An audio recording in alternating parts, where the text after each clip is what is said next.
사도행전 강해 36번째 시간을 갖겠습니다. 오늘 말씀의 제목은 계속 일하시는 주님입니다. 먼저 지난주 강해 말씀의 내용을 잠깐 확인하고 오늘 말씀으로 진행하겠습니다.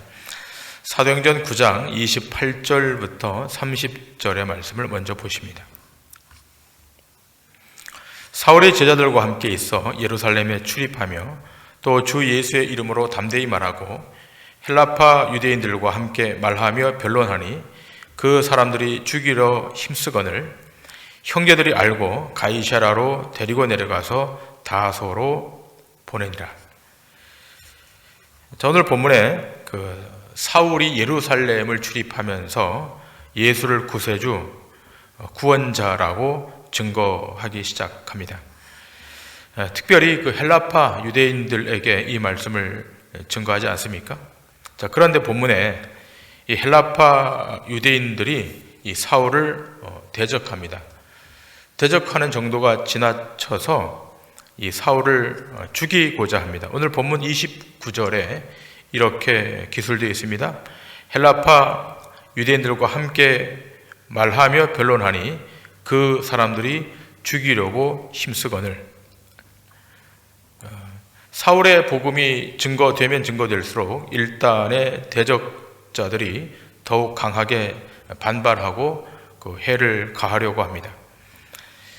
자, 이러한 급박한 상황이 도래하자 바울과 함께 사역했던 동력자들이 바울을 가이사랴로 데리고 내려가서 바울의 고향인 다소까지 가도록 합니다. 본문 30절에 이렇게 기록되어 있습니다. 형제들이 알고 가이사랴로 데리고 내려가서 다소로 보내니라. 결국 사울은 이 사역의 현장에 있지 못하고 피신해서 다소로 갑니다. 다소는 지금의 터키 중남부에 위치한 길리기아 주의 수도입니다. 지중해에서 약 16km 떨어진 길리기아 평원에 위치해 있습니다. 자, 지금 화면에 그림 파일이 하나 올라올 텐데요. 여기 타로수스라고 표시된 곳이 우리 성경으로는 다소입니다. 그러니까 바울이 예루살렘에서 사역하다가 피신해서 지금 여기 타로수스 다소까지 왔는데, 그러면 이 예루살렘에서 다소까지가 얼마나 먼 거리인가? 다시 그림 파일이 하나 올라올 텐데요. 그 거리가 무려 950km에 해당합니다. 자동차로 12시간이나 걸리는 아주 먼 거리입니다. 자, 생각해 보시길 바랍니다. 사울의 중심 사역이 예루살렘에서 진행되었는데 헬라파 유대인들의 협박에 의해서 한두 시간에 가까운 거리도 아닌 차로 10시간이 넘는 거의 1000km에 이르는 먼 곳까지 쫓겨왔으니 여기에 피신해온 바울의 처지가 어떠하겠습니까? 여러분이 만일 이 상황에 직면했다면 어떤 생각이 들겠습니까? 아마 제 경우라면 예루살렘에서 그토록 열심히 사역을 했고 최선을 다해 사역을 했는데 이렇게 낙향해서 대적자들의 공격을 받고 도피해 왔으니 내가 행했던 사역은 다 무너졌을 것이다. 완전히 망했을 것이다. 그렇게 생각할 것 같습니다. 보나마나 어려워졌을 것이라고 생각할 것입니다. 아마 여러분의 생각도 동일할 것입니다. 그런데 성경은 정반대로 증언합니다.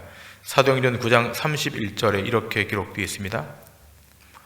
그리하여 온 유대와 갈릴리와 사마리아 교회가 평안하여 든든히 서가고 주를 경외함과 성령의 위로로 진행하여 수가 더 많아지니라. 어찌된 일인지 바울이 그 사역의 현장에서 빠져나갔는데 온 유대와 갈릴리와 사마리아 교회가 평안해서 든든히 서가고 있는 것입니다. 그리고 예수 믿는 자들의 숫자도 늘어났습니다. 무엇을 우리에게 증거하고 있는 것입니까? 구속의 역사는 한 사람의 탁월한 능력이나 실력으로 되는 것이 아니라 사도들의 실력으로 되는 것이 아니라 하나님 스스로 교회를 보호하시고 지키시고 운영해 가고 있음을 말씀하고 있습니다. 그 연장선상에서 오늘 본문이 등장하고 있는 것입니다. 우리가 먼저 좀 생각해야 될 것은 성경은 창세기부터 말라기까지 또 마태복음에서부터 요한계시록까지 총 66권인데 무엇을 증거하는 것입니까? 성경은 하나님의 일하심을 증거하는 것입니다. 하나님의 역사하심을 나타내는 책입니다. 물론 성경 안에는 인간의 반응도 있습니다만 인간의 반응이라고 하는 게 대부분 하나님과 엉뚱한 방향으로 가고 있다는 것을 우리가 봅니다. 그런데도 우리는 늘 생각하기를 하나님께서 우리에게 이러한 성경을 주신 것은 우리가 잘 알아보고 하나님의 뜻을 이루어내라는 식으로 해석을 합니다. 자, 그런데 중요한 것은 이러한 해석이 이미 유대인들의 해석이었다는 것입니다. 유대인들은 특별한 민족이라 여겼고 또 하나님으로부터 선택을 받았고 또 선택을 받았기에 율법을 받은 것이고 그 율법을 받은 것은 그 율법을 잘 지키라고 준 것인데 그 율법을 제대로 지키면 하나님의 뜻, 절대자의 뜻이 실현되는 줄 알았습니다. 그런데 그렇게 율법을 잘 지켰다고 자부했던 유대인들의 결과는 무엇입니까? 그 율법을 주신 하나님의 아들을 죽이는 결과에 도달했다는 것입니다. 결국 이들의 행위를 통해 인간의 죄가 무엇인가가 온 천하에 만천하에 공개된 것입니다. 때문에 세상의 책과 성경은 다른 것입니다. 세상의 책들은 모두가 다 인간의 스토리입니다. 인간이 중심이 되는 이야기로 구성되어 있습니다. 신화를 다루고 또 초월적인 것을 다룬다 할지라도 결국은 인간을 위한 이야기입니다. 인간의 가능성을 말하고 있고 인간의 힘을 좀 합해서 제대로 된 세상을 만들어보자 라는 이야기입니다. 이러한 사고방식이 이미 우리 안에 들어있기에 성경을 보아도 그런 방식으로 보는 경향이 강합니다. 그러다 보니까 성경에서 어떤 사건이 일어난 것을 보면 하나님의 일하심을 먼저 들여다보기보다는 인간이 어떻게 했는가를 먼저 보는 경향이 있습니다. 입으로는 하나님의 은혜, 하나님의 주권이라고 하지만 궁극적인 관심사는 내가 어떻게 함으로 힘을 더 얻는가, 내가 어떻게 함으로 세상 앞에 더 드러나는가에 관심을 갖는 것입니다. 오늘 말씀에 애니아라고 하는 사람이 8년 중풍병에서 고침을 받고 또 도르가는 죽었다가 살아나는 사건이 기록되어 있습니다.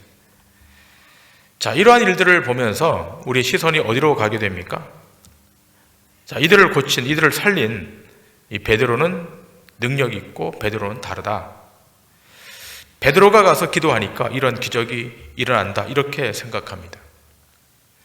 우리는 언제 베드로처럼 한번 이렇게 기적을 베풀어 보나 이런 생각을 할 수가 있습니다.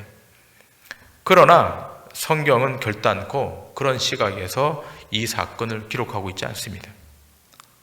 조금 전에 언급했던 말씀, 바울이 대적자들에 의해서 쫓겨나도 예루살렘의 사역의 현장이 있지 않아도 하나님의 교회는 평안하고 든든히 서가는 것처럼 결국은 하나님의 주도하심, 하나님의 역사하심으로 하나님의 일은 진행된다는 것입니다.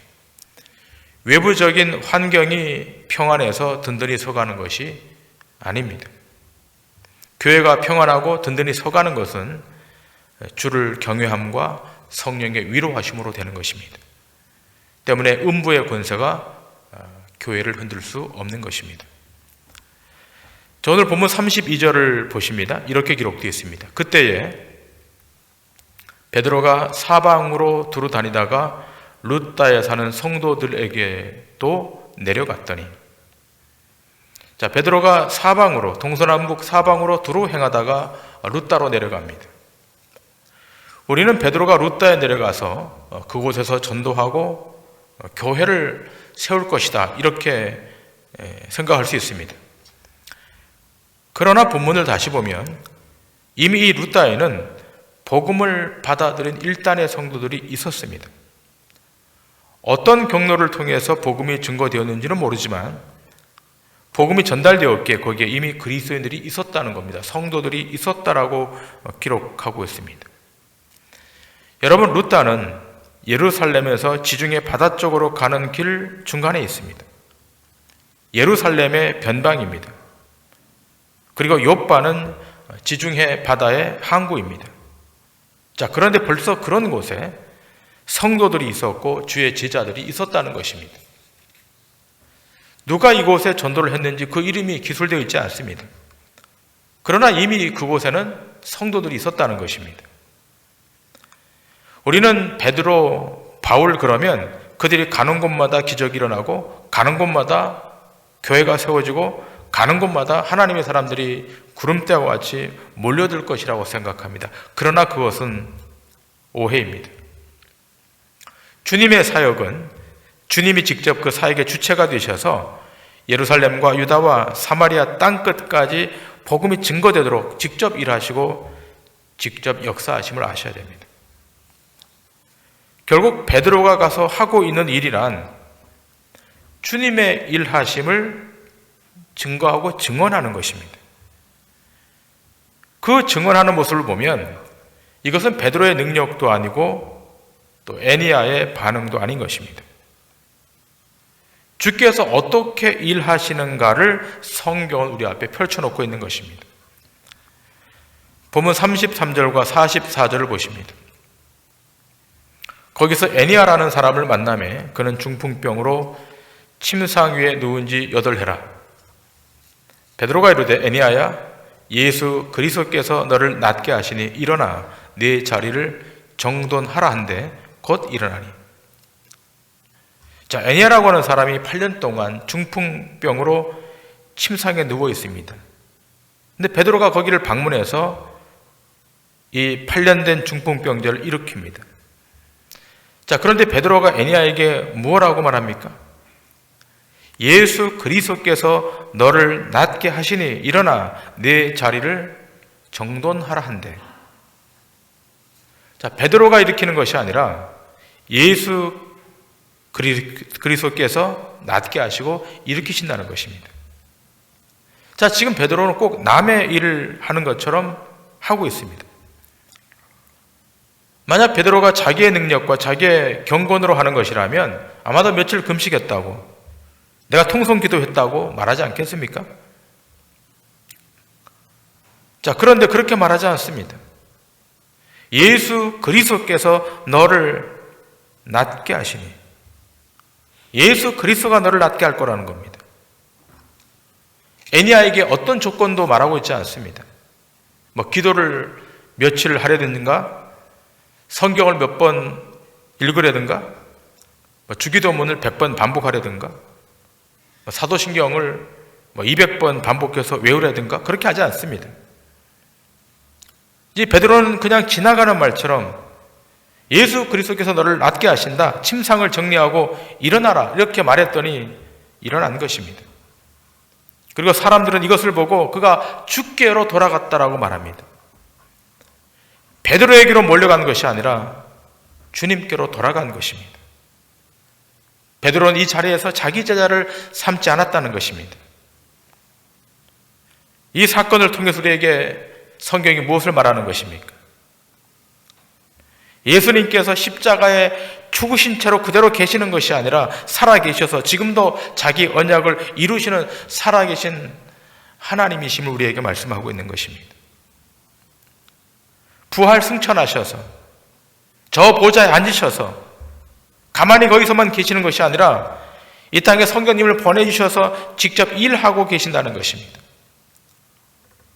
제자들에게 맡겨놓고 관망하지 않습니다. 사도들에게 맡겨놓고 구경만 하고 계시지 않습니다. 주님이 직접 내려오셔서 이 자리에 내려오셔서 개입하시고 관여하시고 역사하신다는 것입니다. 여러분, 사마리아 땅에 복음이 증거될 때 성경이 뭐라고 증언하고 있습니까? 이미 사마리아에도 하나님의 말씀이 임했다라고 말하고 있습니다. 사도들이 가기 전에, 제자들이 가기 전에 이미 그 사마리아 땅에 하나님의 말씀이 임하고 있었던 것입니다.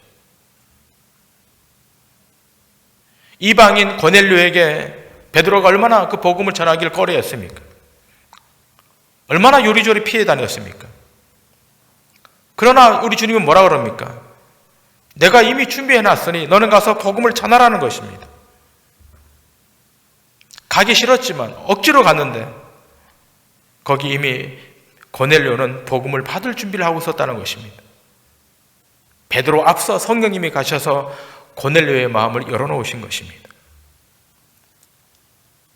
우리보다 한 발 앞서 가시는 하나님, 예비해놓고 준비해놓고 그 일을 이루어 가시는 하나님의 역사가 오늘 성경 안에서 펼쳐지고 있는 것입니다. 사울의 능력을 증거하는 것이 아닙니다. 에네아가 좋은 반응을 보였다고 말하고 있지도 않습니다. 오직 예수 그리스도께서 낫게 하셨음을 오늘 성경은 증거하고 있을 뿐입니다. 여러분, 이 사건은 38년 된 병자를 고치신 사건과 비교해도 무방할 것입니다. 요한복음 5장의 베데스다 연못가에서 물이 동하기를 기다렸던 38년 된 중풍병자가 있었습니다. 물이 동할 때 제일 먼저 들어가는 사람이 낫는다는 그런 연못입니다. 그러나 이 사람은 38년을 기다렸지만 자기에게는 기회가 없었습니다. 베데스가 무슨 뜻입니까? 자비의 집입니다. 그러나 이 사람에게는 38년 동안 단 하나의 자비도 임하지 않았습니다. 주님이 이 38년 된 환자를 만났습니다. 물어보십니다. 내가 낫고자 하느냐? 그럴 때 이 사람이 말합니다. 물이 동할 때 나를 넣어줄 사람이 없어서 기다리고 있습니다라고 말합니다. 그때 주님이 말씀하십니다. 일어나 내 자리를 들고 걸어가라. 물에 들어가지 않았습니다. 그냥 걸어가라 말씀했습니다. 근데 이 사람이 걸어갑니다.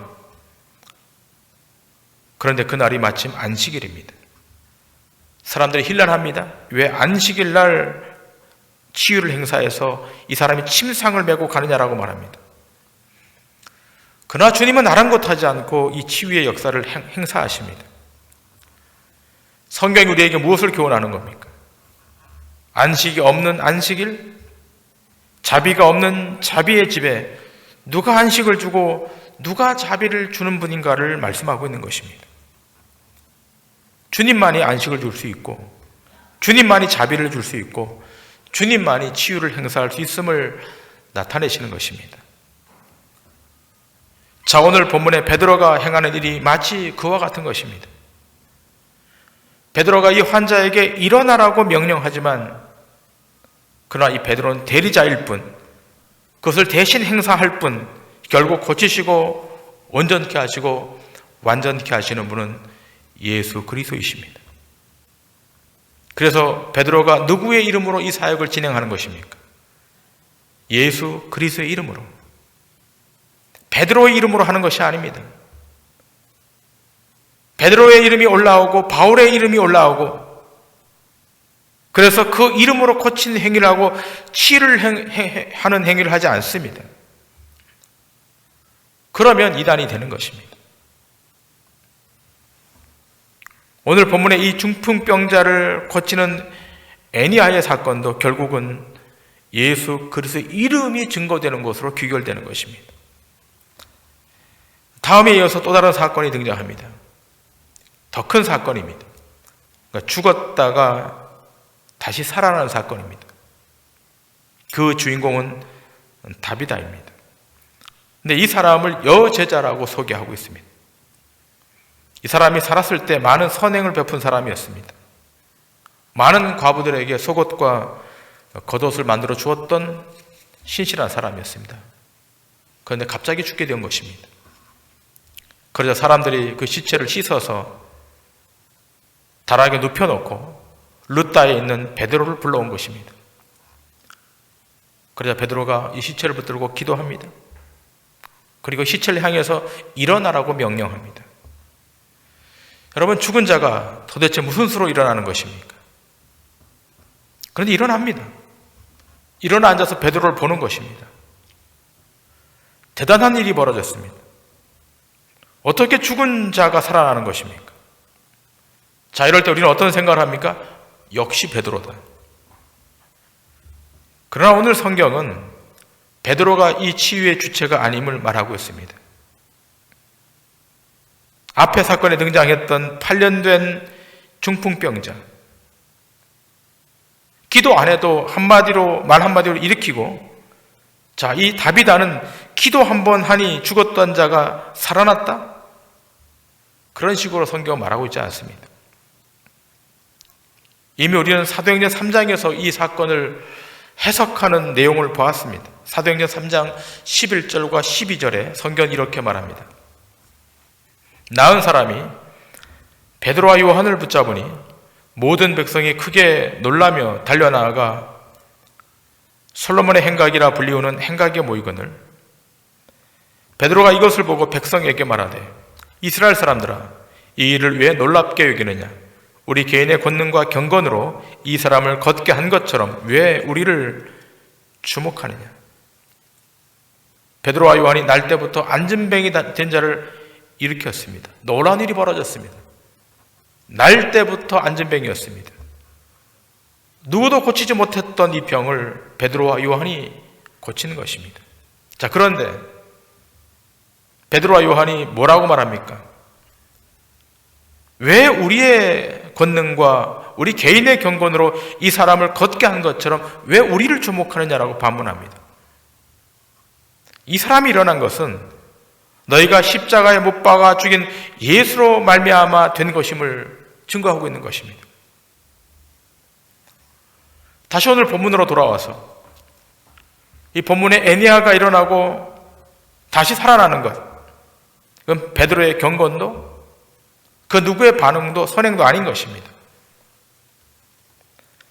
여러분이 오늘 예수를 믿게 되고 이 자리에서 예배하고 있는 것,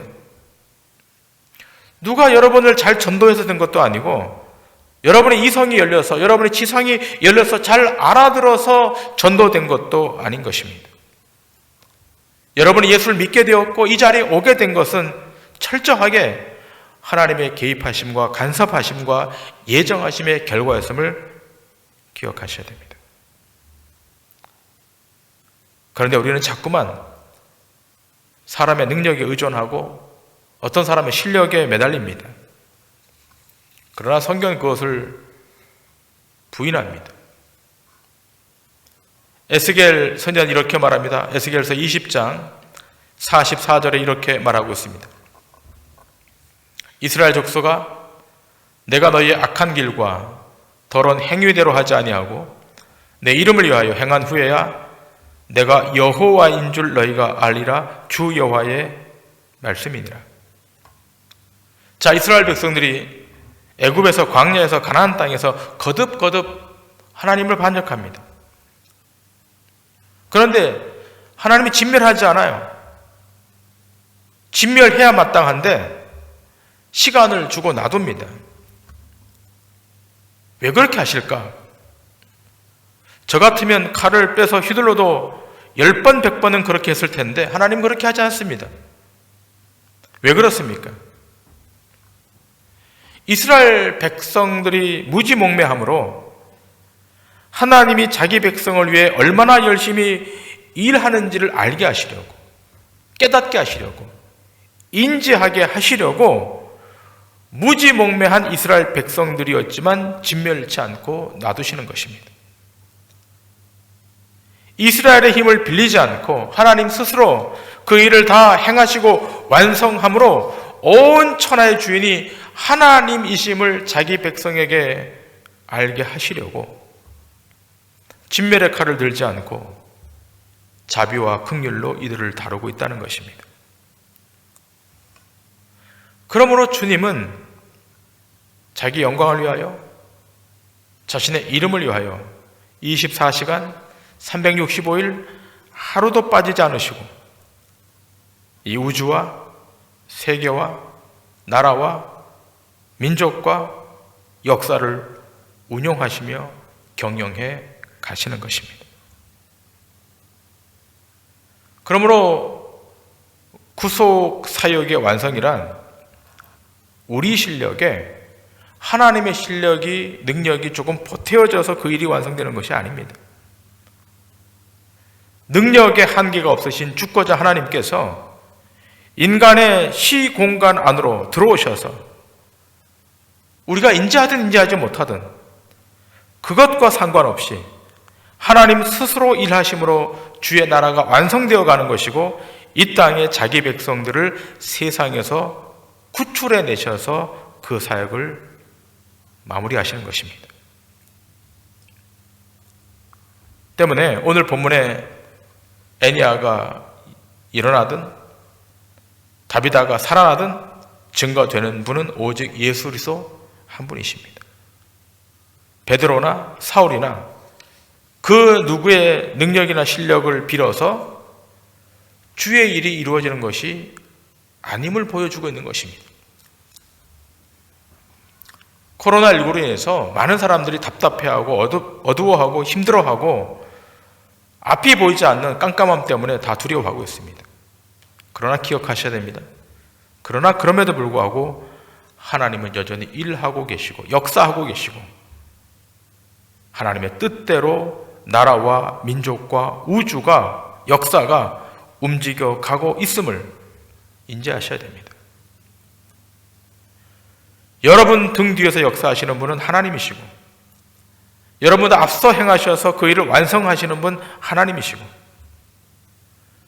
지금은 긴박하지만 어렵지만 그러나 하나님의 날은 도래할 것이고, 그 날이 도래하게 되면 완벽하게 주의 통치가 이 땅에 세워지게 될 것입니다. 그 날을 기대하시고 오늘도 내일도 모레도 주님 이 땅에 다시 재림하여 오실 때까지 믿음의 경주를 아름답게 경주하심으로 하나님의 영광이 온 땅 위에, 우리 동도중앙교회 안에 또 여러분의 삶의 자리에 편만해지는 은혜의 축복의 역사가 있기를 주님의 이름으로 간절히 축원합니다. 기도하시겠습니다.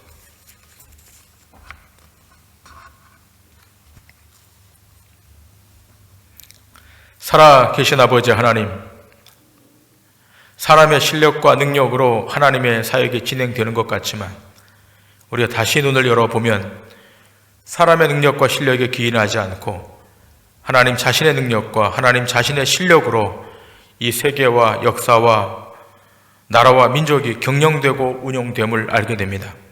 하나님, 우리의 눈을 열어서 그 하나님의 역사하심을 보게 하시고 그 하나님의 운용하심과 경영하심을 보게 하셔서 비록 오늘이 암울하고 어두울지라도 그러나 하나님은 여전히 일하고 계시고 역사하고 계시고 그 나라를 하나님의 주권의 오른손으로 통치하셔서 하나님의 나라가 완성됨을 믿고 믿음으로 하루하루를 살아가는 신실한 주의 종들 되게 하여 주옵소서. 이젠 우리 주 예수 그리스도의 은혜와 하나님 아버지의 극진하신 사랑하심과 성령님의 감동, 감화, 역사, 내주인도 교통하심이 오늘 주신 이 하나님의 말씀을 가슴에 담고 말씀 앞에 순종하기로 결심하고 돌아가는 사랑하는 성도들 머리머리 위에 이제로부터 영원토록 주의 긍휼과 자비가 함께 있기를 간절히 축원하옵나이다. 아멘.